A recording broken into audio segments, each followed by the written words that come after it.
It's hard to believe that we're entering the 5-year anniversary of the SEC expansion with Missouri, Texas A&M. John Talty here, Matt Scalici to discuss this expansion. And, you know, when both these teams came into the SEC, I think the talk of it was, okay, acceptance. And, of course, it was the perfect storm. You got Kevin Sumlin. He comes in with Johnny Manziel. They go in and win, beat Alabama that season. Missouri wins 2 SEC East titles. So, obviously, a great run for both of those teams early on. What are your thoughts now that 5 years has unfolded and that we've seen both of these teams in action? And I'll start with you, John. Yeah, I mean, I think you got to look at it from a couple different, I guess, ways. First off, if you look at it just from money, it's been really successful for everybody.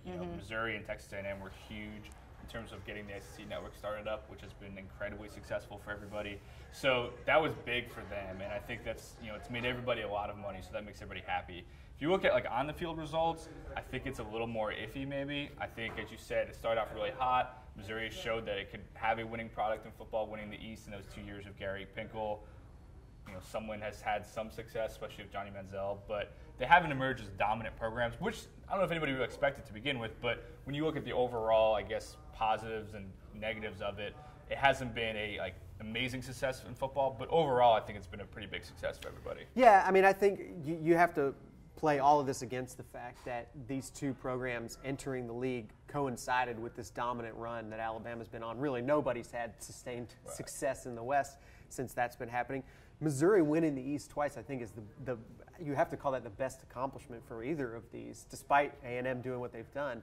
I mean, it's remarkable to win the division 2 years in a row, despite, really, I don't think anybody ever would have picked them either year to do that. So Missouri, obviously, they've had some kind of tumultuous stuff going on at the head coaching position. I think most people feel like they're probably the more consistent program between the two that's come in so far, which is a pretty big surprise. Yeah. Yeah, I think, one of the things that's interesting, it's just about these two, is that you're still going to have these questions about geographic fit. And, Jay Jacobs has made a big push about how it would be better for Missouri and obviously for Auburn if they switch spots in divisions. And so I don't think that debate's going to go away. And I think that's something that's always going to hang over, the realignment of Missouri joining the conference. But overall, I think, it's made a lot of sense. And just from a cultural standpoint, A&M makes a lot of sense in the SEC. The tradition is deep. Yeah, you go to College Station, it feels like an SEC school. It doesn't feel like you're at a Big 12 school or something like that. So it just seems like they've really kind of assimilated really easily into the SEC, and I think that's been great for everybody. Expansion, obviously, on the minds of many. Is expansion going to happen? The answer to that is probably yes, eventually, but when? There's really no telling when, but that's what I want to ask you guys, and I'll start with Matt on this question here.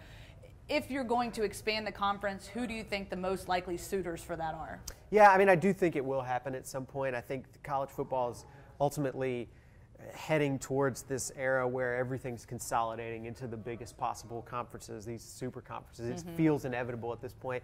I think most people, when they talk about future expansion, this all feels like it's going to start in the middle of the country with the Big 12. It just seems like the most unstable conference right now, the most likely one to fall apart next.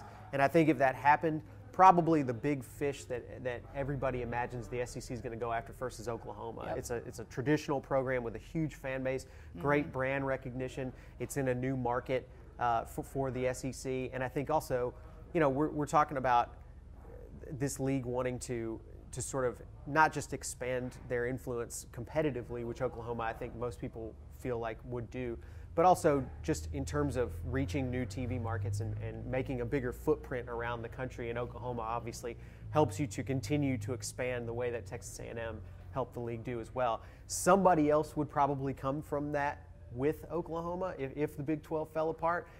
I'm not sure exactly who that would be. There'd be a few different options, but I think there's kind of positives and negatives to everybody other than Oklahoma. What are your thoughts? Yeah, I think I agree with Matt. I think Oklahoma's the obvious number one. But I think what's going to be interesting, and I think a lot of this is going to be tied to, when TV contracts come up and things like that. It's going to be interesting, I guess, basically what drives it, because, a lot of the realignment we've seen, it's been TV markets driving it.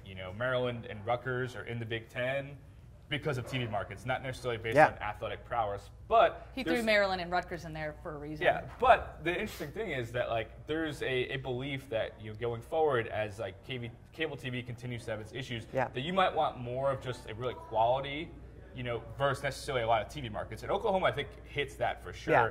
I think that you could see. Big 12 makes the most sense to me. about the conference that's going to take the biggest hits potentially. ACC, there's some schools that I feel like could be good fits in theory.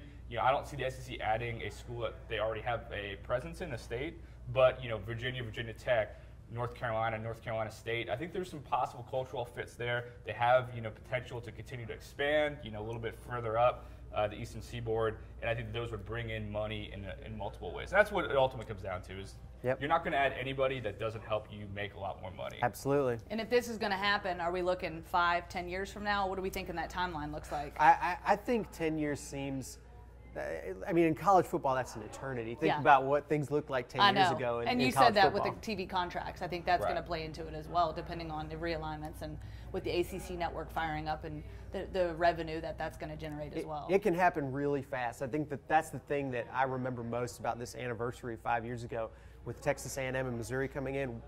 We talked so much about it every year, and when it finally happened, it was almost like it wasn't real. It was hard to believe it was really going to happen. It was such a dramatic thing when it finally did happen, and it'll feel that way next time too. It'll feel sort of earth-shattering in college football. It happens, like you said, quick, but we do a lot of talking about it as we're doing now. So it's all good conversation. Thank you so much for your time. He's John Talty. He's Matt Scalici, and of course, for all your college football updates, you can visit us on AL.com.